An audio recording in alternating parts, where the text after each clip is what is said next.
అన్ని సినిమాలకి ఆ సినిమాల యొక్క సీక్వెల్స్ అంటే అంత క్రేజ్ రాదు.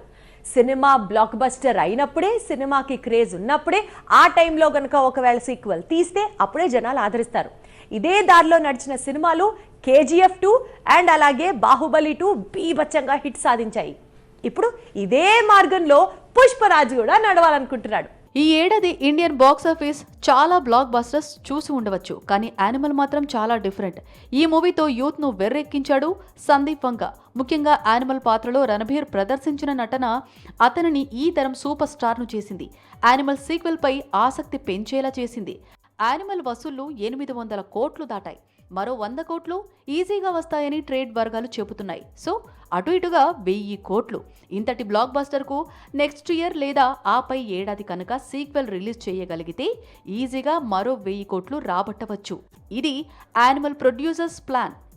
కానీ యానిమల్ డైరెక్టర్ మాత్రం వేరే కమిట్మెంట్ తో ఉన్నాడు. సెప్టెంబర్ నుంచి సందీప్ వంగ స్పిరిట్ ను తెరకెక్కించాల్సి ఉంది. కానీ యానిమల్ బ్లాక్ బస్టర్ కావడంతో యానిమల్ 2 తీయాలంటూ నిర్మాతలు ఒత్తిడి చేస్తున్నారట.